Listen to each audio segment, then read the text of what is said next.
Nate Orchard he hasn't taken any live reps this spring, nor will he. He's a proven commodity that we don't want to lose, and so he's been going the non-live drills and really done a nice job. And today he was exceptionally effective in the pass rush. Pass rush. Yeah. Your whole defensive line seems like it's been getting a decent pass rush all spring long. Will you talk about that unit and what you've seen from them? Yeah, particularly from the ones, which is Hunter Dimmick and Nate Orchard and Senny and Jason Fanica. Jason Fanica has been involved in that as well. So yeah, we've got 4 or 5 guys that have been effective rushing the passer. We need to get more, and hopefully that'll come with the addition of the 4 or 5 defensive tackles that we'll be adding this fall, either new incoming recruits or guys that are not able to go right now. Johnny Paul, unfortunately, Johnny Paul broke a foot Tuesday. Surgery today as we speak. They're finishing up the surgery. We'll have more of a prognosis once we talk to the doctor, but that really hurts now, because Jacoby Hale and now Gianni, I think we're down to 4 scholarship linebackers, which precipitated the move of Marcus Williams from running back to linebacker.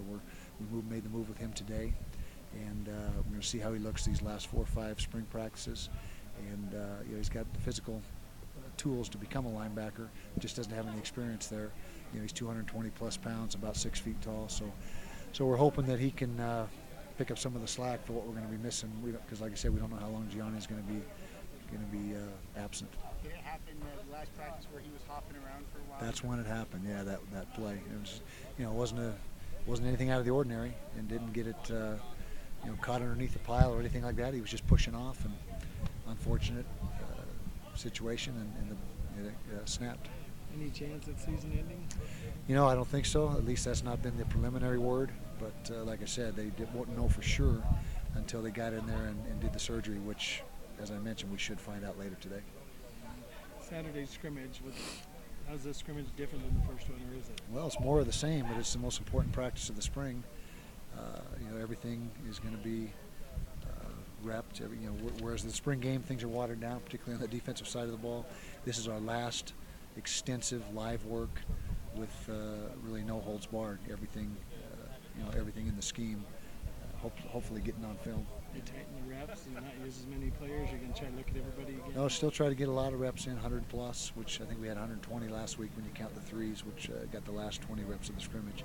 So it'll be about the same length, and same guys that we held out last week, Blecken, Orchard, those guys will still be held out this week, but give us a chance to get another good look at everybody else.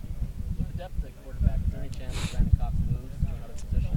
There's a lot of possibilities. We'll talk about all those after spring amongst ourselves, obviously, but there's got to be some moves that are made, and Micah Thomas already moving to receiver is one of those moves, and so what do you need, Nate?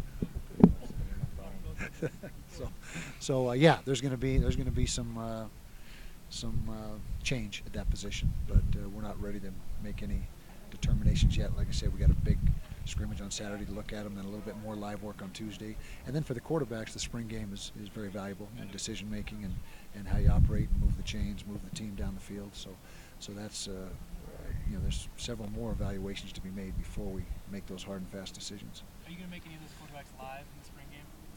Maybe. Haven't fully decided on that, but I can tell you Travis won't be for certain. Connor most likely won't be. Schultz most likely won't be, but Brandon and Jason Thompson, if he gets some reps, we may make them live, which is their strong suit, moving around and making plays with their feet. I was going to say, sorry if I missed this a little earlier. What do you feel like the biggest benefit of moving Tazi back to tackle is? Well, he's about 30 pounds lighter than he was last season.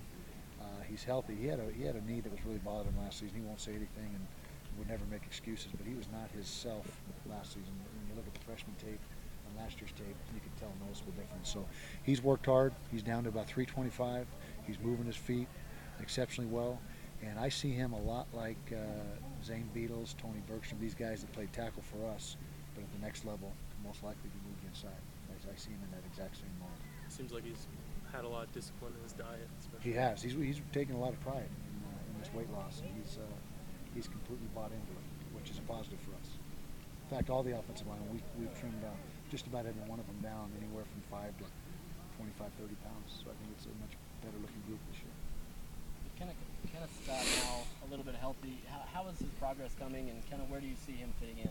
Well, he's going to definitely be a factor for us. If we had a game tomorrow, he could play, but it's precautionary that we're not giving him any live reps in spring. He's taken all reps that aren't live, but he's progressed as good as we could have hoped.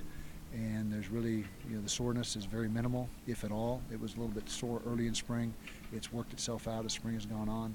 But he's going to be a guy that is definitely in the rotation, and there'll be a pretty good competition at receiver in the fall when we add these 3 new guys, and Kenneth gets healthy and is in the mix.